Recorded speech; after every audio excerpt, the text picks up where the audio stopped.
중국 얘기로 지금 넘어가기 전에 예. 혹여나 예.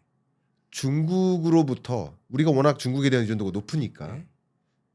중국으로부터 감지되는 위험 요인, 예. 특히 우리 한국으로 한국의 여파를 줄 만한 그런 위기 가능성 요인 그런 것들이 혹시 있으실지 여쭤볼게요. 중국에 근데 이게 이제 우리가 말하는 지금 차이나 리스크를 얘기하셨는데 네. 차이나 리스크가 우리 전통적으로 중국 경제의 어떤 취약 요인이 불거지면서 중국 경제가 경착륙 또는 네. 위기로 가면서 그 옆에 있는 우리나라도 같이 간다. 이게 전통적인 그렇죠. 그 생각이잖아요. 우려잖아요. 근데 네. 그 부분은 이제 그분이 있는 게 맞는데 그 부분 먼저 설명드리면 네.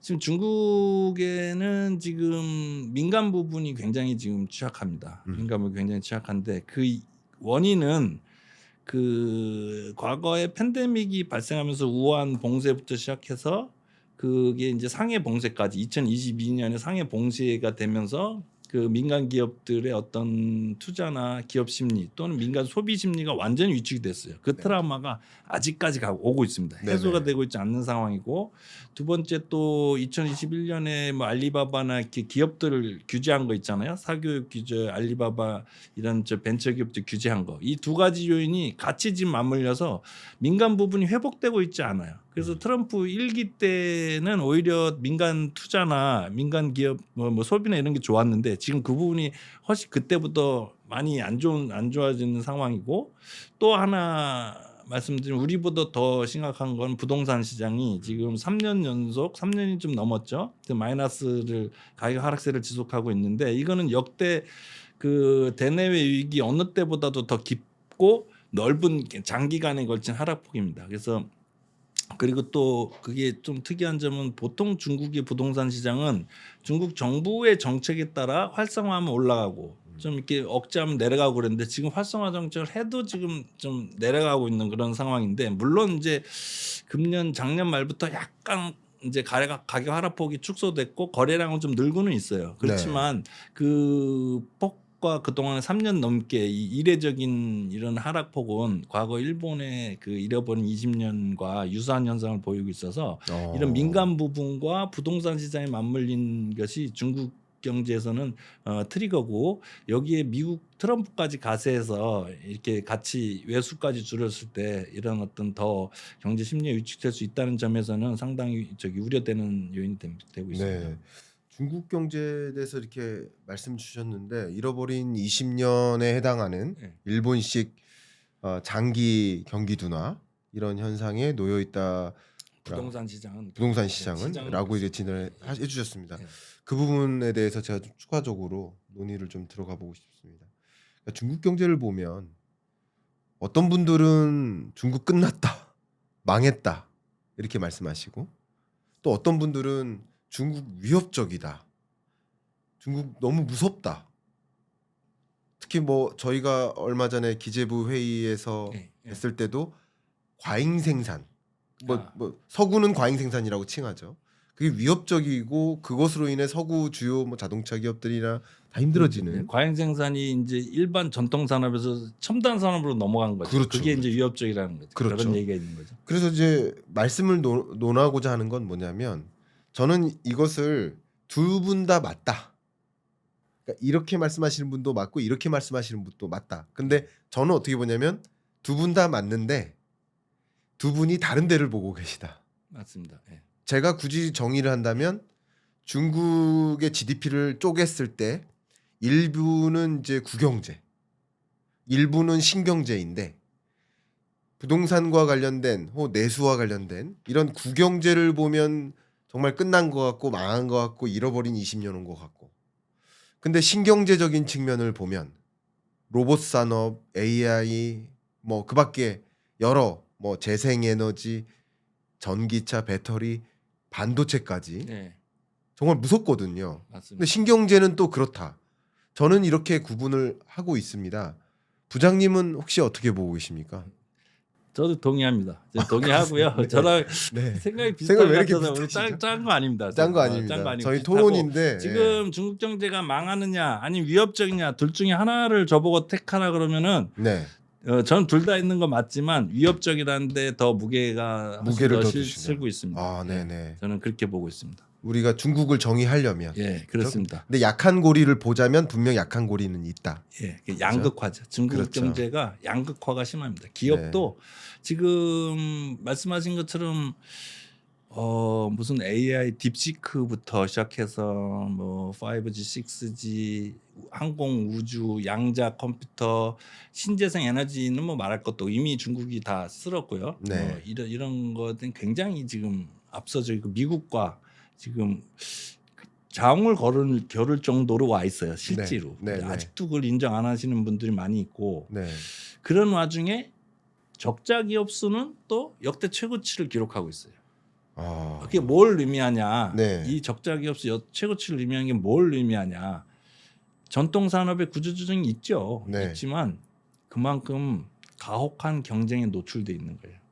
중국 내 중국 기업들이. 네. 그러니까 그 많은 사람들이 아직도 중국에 대해서 딥시크는 짝퉁이야. 뭐 이렇게 얘기하시는 분이 있는데 그 굉장히 큰 오류입니다. 큰 오류입니다. 이거를 잘못 판단하면은 큰 정책 오류가 되고 우리 국가에 굉장히 위협이 될 수 있는 요인입니다. 그래서 중국은 지금 굉장히 첨단 산업으로는 정부 축축 뻗어 나가고 있고 다른 한편에서는 굉장히 그 전통 산업뿐만 아니라 일반 반도체 기업 첨단 산업에서의 가혹한 경쟁에 노출되면서 구조조정이 빠르게 일어나고 있어요. 네. 그래서 이 양극적인 이런 현상이 되고 있고 우리한테는 이 첨단 산업에 대한 위협이 참 상당하고 또 우리나라가 또 공교롭게 중국과 이렇게 겹친 게 많아요. 미국하고 또 조금 달라요. 미국은 일부 AI 이런 게 겹치긴 하지만 네. 약간 기초 산업에 있어서 그게 다른데 우리는 상당히 그 겹친 분야가 많아서 좀 더 위협적이다 볼 수 있습니다. 그렇군요. 지금 말씀 속에 저는 이제 항상 뭔가를 이렇게 뭐죠? 이제 숫자로 예. 정리를 하고 싶은 마음이 항상 예, 있는 예, 편인데 예. 제가 이렇게 정리하면 될지를 한번 여쭤보겠습니다. 왜냐하면 우리 구독자분들도 그렇게 정리하시는 게 도움이 될 것 같아서 부장님이 어떤 생각이신지 한번 이렇게 여쭤보겠습니다. 예. 중국 경제 성장률 물론 올해 목표치가 5%지만 5%라고 일단 가정할게요. 예. 한때 뭐 14%에서 예. 성장률이 계속 둔화되어 왔습니다. 그럼 5%, 4% 성장하는 나라를 끝났다고 표현할 수는 없죠. 일단 예. 그런데 중국 GDP를 둘로 구분했을 때 일부가 국영제고 일부가 신경제인데 GDP 규모가 100이라고 하면 국영제가 뭐 한 6, 70, 신경제가 예를 들어 한 30. 근데 기본적으로 이 신경제는 뭐 10%씩 성장하고 국영제는 마이너스 성장하는 거예요. 그래서 결과적으로 5%, 4% 성장하는 거다. 맞습니다. 저는 이렇게 그림을 그리고 있어요. 부장님께서 혹시 이런 식으로 설명해 주실 수도 있을까요? 너무 가혹한 질문. 아니 근데 가혹한 경쟁인데 가혹한 질문. 그 숫자를 정확히 대기는 아니, 어렵지만 않으셔도 좋습니다. 지금 작년에도 그랬고 올해는 특히 그 중국 경제를 끌고 가는 동력이 첨단 산업에 대한 투자입니다. 맞아요. 그래서 네. 첨단 산업의 투자인데 이 첨단 산업 투자가 기존의 부동산 투자보다 더 경제 성장에 미친 영향이 큰 게 얘들이 승수 효과가 네. 투자가 다시 투자를 일으키는 그 승수 효과가 부동산에 비해서 두세 배 더 높대요. 네. 그래서 이 첨단 산업에 올인하고 있고 요 분야에서 그러니까 기존의 구산업과 신산업으로 나눠 보면은 구산업이 GDP가 많겠죠. 하지만 GDP 증가분을 봤을 때는 신산업, 첨단 산업 부분이 훨씬 더 크다고 그렇죠. 봐야겠죠. 네네. 그리고 이제 뭐 중국의 성장률이 5%다, 뭐 4%다 그렇기 때문에 이제 그 피크 차이나 또는 이제 넘어서 피크 차이를 넘어서 이제 중국 경제 이제 맛이 갔다 이렇게 느끼시거나 생각하시는 분이 많은데 실제로 그렇지 않고요. 왜냐하면 지금 4%, 4.5%만 놓고 보더라도 경제는 GDP 증가분을 가지고 성장을 그렇죠. 얘기하는 겁니다. 그래서 네. 지금 이미 중국 경제는 너무 높은 큰 경제 규모가 굉장히 커졌어요. 그래서 뭐 환율 여건 때문에 뭐 미국의 옛날에는 뭐 75%까지 갔다가 지금 68% 절대 규모, 그러니까 PPP 규모 구매력 기준은 이미 미국을 넘어섰지만 절대 규모로는 지금 뭐 저는 72 갔다 68 뭐 이렇게 됐는데. 그런다 하더라도 GDP 증가분을 따져놓고 앞으로 전망치를 5년 IMF의 기준 5년 신분치를 봤을 때 미국보다 떨어지지 않습니다. 네. 그래서 여전히 중국은 전 세계적인 시장에서 봤을 때 그 성장 동력인 거는 맞다. 다만 옛날처럼 그 압도적인 성장 동력은 아니고 전보다 좀 성장 동력은 약해졌지만 규모는 굉장히 커졌기 때문에 옛날에 10%와 지금 5% 어느 게 더 크냐를 놓고 봤을 때 지금 5%를 무시할 수 없는 지금의 5%가 GDP 증가폭으로 보면 더 크죠. 그좀 그걸 자세히 예. 설명드리면 작년에 미국의 예외주의가 있었잖아요. 네. 미국의 경제, 미국의 금융시장 뭐 다 미국이 다 압도적으로 끌고 갔는데 미국의 GDP가 작년에 아마 3% 성장했을 거예요. 그리고 근데 미국이 다시 전 세계를 끌고 왔다? 저 동의하지 않습니다. 왜냐하면 중국이 작년에 5% 됐잖아요. 네. 중국이 미국의 0.7배라 그러면 57, 35, 3.5% 미국으로 따지면 3% 성장한 거예요. 그래서 네네. 굳이 그 성장률의 증분을 놓으면 미국하고 중국하고 같이 끌고 간 건데 네. 중국은 예전보다 못했으니까 좀 낮아졌고 미국은 예전부터 높아졌으니까 그게 예외주의고 미국이 혼자 끌고 왔다 이렇게 얘기를 하는데 그거는 옳지 않은 틀린 생각이다. 그래서 지금 GDP 그 비중 규모로 봐서 성장률을 역사하는 가중치를 해보면 비슷하게 서로 3% 정도씩 끌고 가는 요인이 있다. 그래서 지금 뭐 피크 차이나 저는 그 성장률은 피크 차이지만 영향력은 피크 차이나 보는 거는 동의하지 않습니다. 좋습니다. 그러면 너무 좋습니다. 그러니까 말씀을 제가 조금 푼 다음에 어떤 논의를 하려고 하냐면요.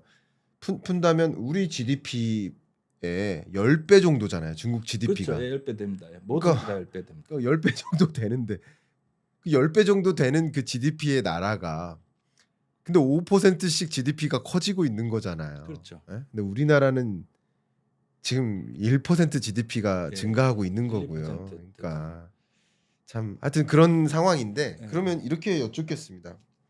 중국 잃어버린 20년 왔다라는 그 진단은 그러면 이제 구경제 측면을 더 집중하시는 것이고 그러면 그 부분에 대한 논의를 좀 한 다음에 그리고 중국의 어떤 위협적인 모습들을 또 이어서 논의를 하면 어떨까? 네, 이렇게 하면 좋을 것 같습니다. 좋습니다. 자 그러면 잃어버린 20년 왔다라고 이제 평가하는 여러 전문가들의 의견은 분명 그 구경제적인 측면일 것이고 그리고 이 구경제적인 측면에 더 위협적인 요인이 맞물리는 것이 미중 무역 전쟁이라 생각하는데 그것 때문에 또 많은 기업들이 중국을 떠나고도 있지 않습니까? 그러니까 이게 결국 중국의 부동산 시장이나 또 민간 경제를 더 특히 심리적으로 위축시키는 요인이 또 될 거라고 보는데 이 부분 한번 더 추가적으로 이제 진단해 주시면 감사하겠습니다. 잘 말씀하셨는데 그 중국의 그 전통 우리 말하는 뭐 철강이라든가 특히 대표적인 석탄업입니다. 중국의 전체 에너지 소비에서 석탄이 여전히 한 67, 8%를 차지하면서 석탄 산업에 대한 구조 조정, 또 한계 기업에 대한 구조 조정 이런 문제들 이런 것들이 자연스럽게 지금 정부 정책 그러니까 어떤 신재생 에너지로 가면서 어떤 자연스럽게 이렇게 구조조정되는 측면이 있고 그리고 실제로 이들 기업이 생산성이 안 맞아서 그 한계 기업이 꾸준히 늘어나면서 아까 말씀드렸다시피 적자 기업 수가 역대 지금 최대치를 기록하고 있고 그래서 이런 부분에서는 이제 상당히 우려가 됩니다. 다만 지금 중국 정부의 정책에 좀 미묘한 변화가 있어요. 그래서 코로나 때 처음에 이제 코로나 발생하고 그 우한에 코로나를 이제 제압을 하고 나서 한 6개월 정도 있다가 그때 이제 국유기업 개혁 문제를 강하게 얘기하면서 앞으로 3년 안에 국유기업을 다 정리를 하고 뭐 한계 기업들 하고 이거를 강하게 하다가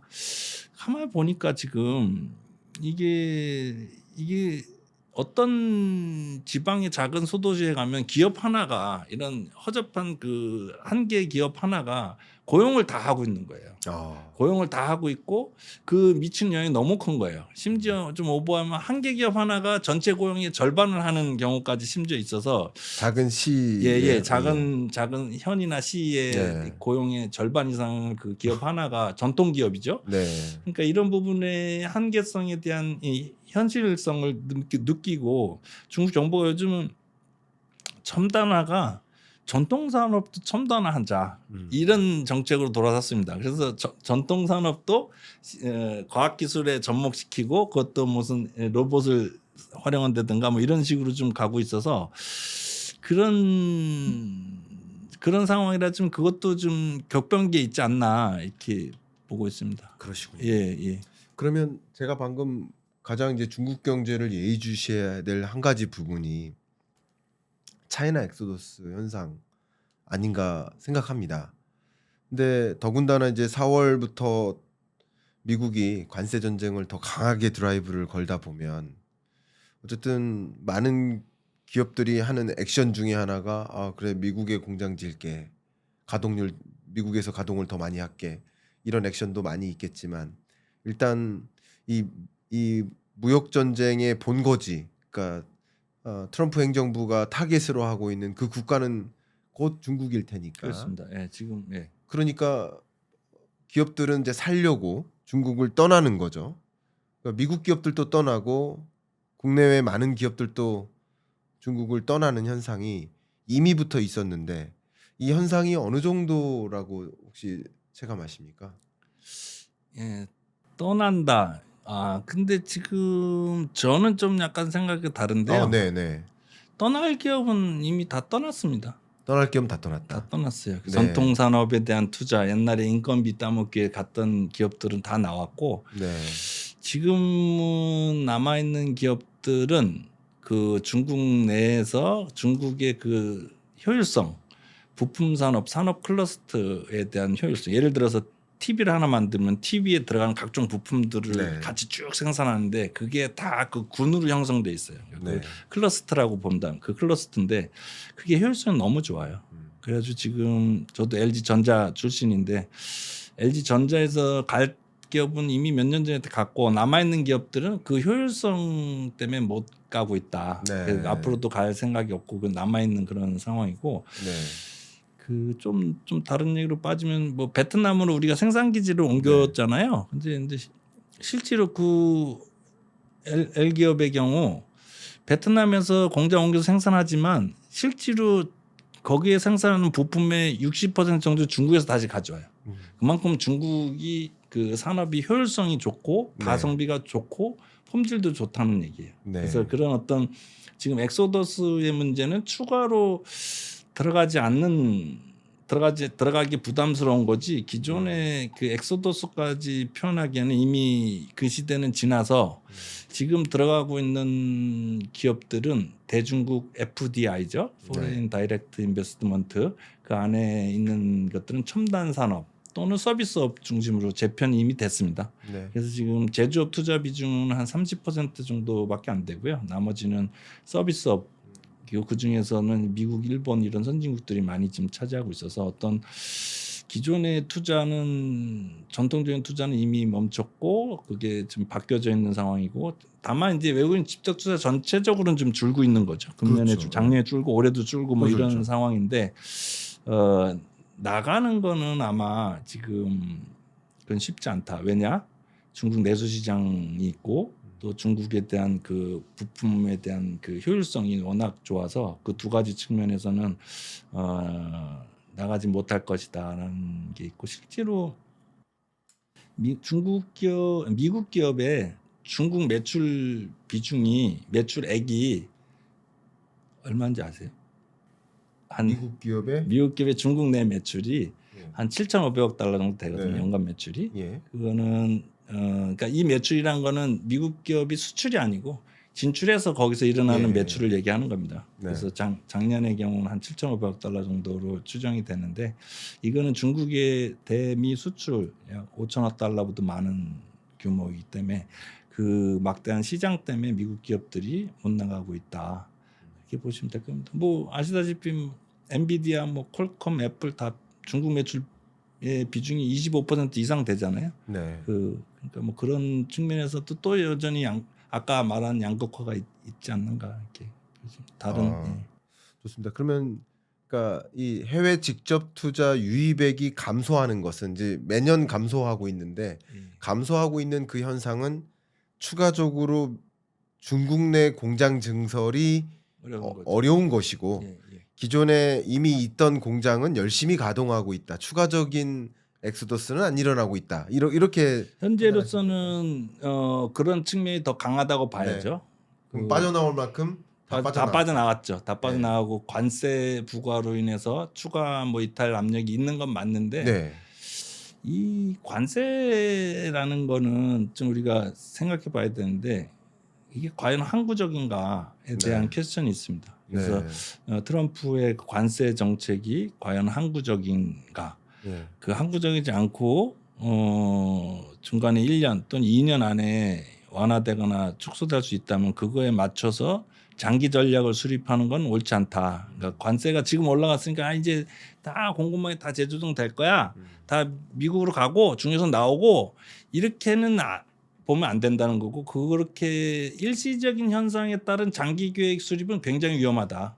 그거가 그저께 이코노미스트에서 관세 불확실성 단기 그거에 따라 장기 전략을 수립하는 것 도박에 가깝다라고 미국 언론도 이렇게 얘기를 해요. 그래서 그게 영향을 주겠지만 전체 기업의 큰 뭐 물론 일부 리쇼어링 있지만은 그게 다라고 보기에는 굉장히 리스크가 있지 않는가라고 저는 보고 있습니다. 그러니까 관세 전쟁에 대응하기 위해서 탈중국하는 현상은 도박인 것이고 그게 또 어떻게 전개될지 그걸로 모르니까. 미국으로 투자하는 건 맞지만 예. 그게 그 투자가 미국의 실수요를 넘어서서 과도하게 지금 관세를 피하겠다고 예를 들어 25% 확정적이라고 생각하고 거기에 맞춰서 수익을 따져서 들어가서 미국 내 수요를 오버하는 수요가 투자될 땐 나중에는 큰 문제가 생기는 게 그렇죠. 왜냐하면 거기 생산 단가는 30% 이상 높거든요. 네. 그래서 미국에 생산하는 건 수출하기가 어려워요. 네. 그렇기 때문에 그걸 오버해서 지금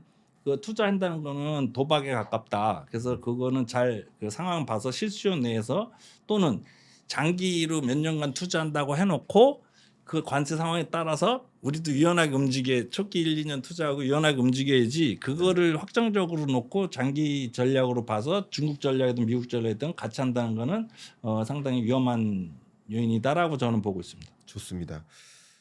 이렇게 중국 경제가 특히 구경제적인 측면에서 많은 적자 기업 수가 양산되고 있고 또 그들끼리 가혹한 경쟁으로 인해서 중국 경제 잃어버린 20년 진입하는 거 아닌가 하는 우려들도 있지만 또 그런 측면과 이면에 또 중국 경제의 강한 모습들을 지금부터 들여다보려고 하는데요. 들여다보기에 앞서서 제가 가벼운 선물 하나 드리려고 합니다. 이게 선크림 자주 바르십니까? 예. 아 그러세요? 원래 자주 바르세요? 사실 많이 안 많이 안 바르세요? 예, 아예 운동하러 갈 때. 아 그러세요? 운동하실 때나 아니면 사모님 드리면 이게 남자한테 바르기는 너무 비싼 선크림 같더라고요. 예, 좋은 겁니다. 예, 이게 뭐 이거 발라야지 노화가 안 된다고 그런 얘기는 제가 들었습니다. 그래서 제가 이거 PPL 하는 건 아니고요. 예. 이거 제가 우연히 강연 갔다가 만난 대표님이 저한테 선크림 안 바르시는 것 같다고 선물하시길래 그 말씀이 너무 감사해서 제가 한번 이렇게 해드리겠다고 예. 하면서 선물로 드리려고. 예, 고맙습니다. 예, 잘 쓰겠습니다. 잘했죠, 사장님? 네. 정말 좋은 선크림이라고 합니다. 예, 좋아 보이네요 디자인. 그리고 저도 받고서 정말 이게 선크림 선물을 종종 받거든요. 운동을 많이 하니까. 근데 이것만 바르게 되더라고요. 그렇군요. 예, PPL 아닙니다. 있는 그대로. 있는. 예, 자, 고맙습니다. 그러면 요 이야기까지만 하고 넘어가려고 하는데 이 질문 마지막으로 드리고 싶습니다. 이제 화장품 산업, 우리나라 화장품 산업은 중국의 한알령하고 상당히 밀접하지 않습니까? 그래서 한알령 어떻게 될 것으로 관측하시는지 한번 의견 여쭙고 다음 주제로 넘어가겠습니다. 예, 그 좋은 질문이십니다. 지금 중국이 뭐 기술도 발전하고 국력도 과거보다 세져서 우리나라를 좀 이렇게 중시여기지 않을 것이다. 또는 뭐 사드 사태 이후로 상당히 그 반한 감정, 국내에서 반중 감정 이런 게 일어나면서 어떤 한알령 이런 게 계속 유지되고 있어서 이거에 대한 좀 관심이 많은데요. 지금 이 얘기를 하기 위해서는 좀 미중 대립을 얘기 안 할 수가 없는 게 지금 중국이 굉장히 앞서고 있고 기술력도 발달했지만 아까 말씀드린 것처럼 민간 부분 경제 심리가 좀 안 좋고 또 첨단 분야에서는 이제 반도체 부분에서 약점이 있습니다. 근데 미국이 지금 트럼프가 대놓고 계속 때리고 있는데 이거 미국이 진짜 우리가 아는 것보단 더 미국이 중국을 경계하고 있어요. 다국 정부의 그 산업 정상 이제 정부 고위 관료들인데 만나면 미국이 중국 얘기밖에 안 한대. 계속 중국 하는 얘기인데 그래서 지금 미국이 중국을 때리기 때문에 중국이 지금 힘들어요. 민간도 안 좋고 기술력도 뭐 반도체 부분에서는 좀 위축이 있고 이래서 중국이 지금 활성화 정책을 하고 있는 게 첫 번째는 내수 확대 정책이고 그건 이제 자기네들이 할 일이고 두 번째는 대외 외교를 되게 강화하고 있어요. 네. 대외적으로 친구를 많이 지금 둬야 되는 그런 실정이고 그게 굉장히 강한데 그 중에서도 중국의 핵심 대상 국가가 한중일이에요. 네. 일본하고 네. 한국입니다. 그래서 지금 한국한테도 엄청 잘하고 있어요. 그렇군요. 잘하고 있고 뭐 비자 면제도 얼마 전에 나오기도 했지만은 실제로 여러 뭐 중국 정부 차원에서 우리 전문가들에 대한 어떤 뭐 이렇게 뭐 여행을 지켜준다든가 아니면 이런 그 우회책, 유화책을 네. 굉장히 생각보다 강해요. 강한데 이런 측면에서 봤을 때는 이 한알령이라는 게 지금 해제 뭐 명시적인 해제가 아니더라도 어떤 암묵적인 해제가 될 가능성은 전 높다고 봅니다. 그렇군요. 예, 네. 그런 측면에서 지금 중국의 입장에서 우리 한국의 가치가 어느 때보다도 지금 높은 상황입니다.